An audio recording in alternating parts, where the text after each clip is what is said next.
5 రాష్ట్రాలకు సంబంధించి ఏం జరగబోతోంది అనేటువంటి ఒక ఉత్కంఠ ఇప్పుడు ఇక తెర దింపేటువంటి సమయం ఆసన్నమైంది. 5 రాష్ట్రాల్లో ఏం జరగబోతోంది, బెంగాల్లో ఫలితం ఏ రకంగా ఉండబోతోంది, బెంగాల్కి సంబంధించిన అప్డేట్స్ అందించడం కోసం మా ప్రతినిధి గోపి ప్రస్తుతం మనకి లైవ్లో సిద్ధంగా ఉన్నారు. అలాగే కేరళం నుంచి అప్డేట్స్ అందించడం కోసం మహాత్మా మనకి అందుబాటులో ఉన్నారు. అస్సాంకి సంబంధించిన అప్డేట్స్తో విద్యాసాగర్ సిద్ధంగా ఉన్నారు.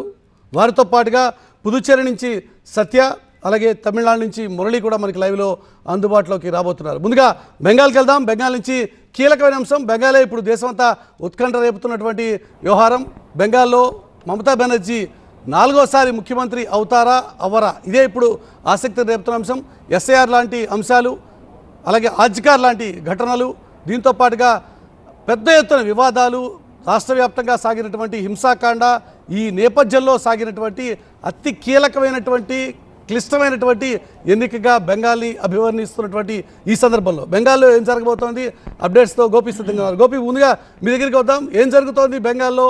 ఇప్పుడు వచ్చినటువంటి ఎగ్జిట్ పోల్స్ అన్నీ కూడా నిజమయ్యేటువంటి ఆస్కారం ఉందా? బీజేపీ మొదటిసారిగా బెంగాల్లో పాగా వేసేటువంటి ఆస్కారం ఉందా? ఏం చెప్తోంది బీజేపీ నాయకత్వం?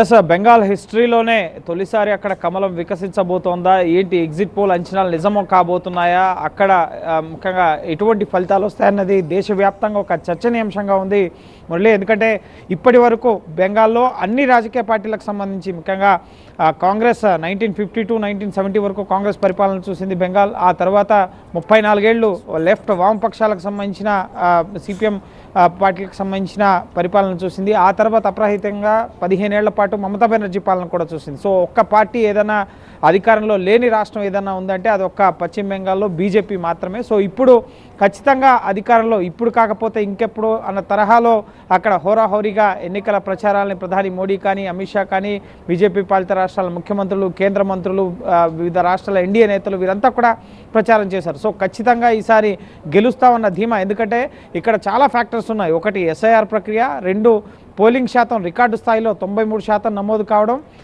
అలాగే ముఖ్యంగా ఖచ్చితంగా మేము వస్తాం ఎగ్జిట్ పోల్ అంచనాలు. సో వీటన్నిటి నేపథ్యంలో ఎటువంటి ఫలితం వస్తుంది అన్నది దేశవ్యాప్తంగా సర్వత్రా చర్చనీయాంశంగా ఉంది. అలాగే ప్రతి ఒక్కరూ ఎంతో ఉత్కంఠగా ఎదురు చూస్తున్నారు. సో ప్రస్తుతం స్ట్రాంగ్ నుంచి ఇటు కౌంటింగ్ కేంద్రాల వద్దకి ఈవీఎంస్, వీవీప్యాట్స్, పోస్టల్ ఓట్ల లెక్కింపు ప్రస్తుతం కొనసాగుతోంది. దీని తర్వాత ఈవీఎం ఓట్ల లెక్కింపు అనేది ప్రారంభమవుతుంది. సో 9 గంటల వరకు కల్లా కూడా ఒక క్లియర్ ట్రెండ్స్, పోస్టల్ బ్యాలెట్లో ఎవరు ఆధిక్యంలో ఉన్నారు, అలాగే ఈవీఎం, వీవీప్యాట్స్ ఓపెన్ అయిన తర్వాత మిగతా ప్రక్రియ అంతా కూడా మనకు క్లారిటీ వచ్చే అవకాశం ఉంది. 11-12 గంటల కల్లా కూడా క్లియర్ ట్రెండ్స్ బెంగాల్లో ఎగ్జిట్ పోల్ అంచనాలు నిజమవుతాయా? సో ఖచ్చితంగా ప్రజలు అక్కడ మార్పు కోరుకున్నారా?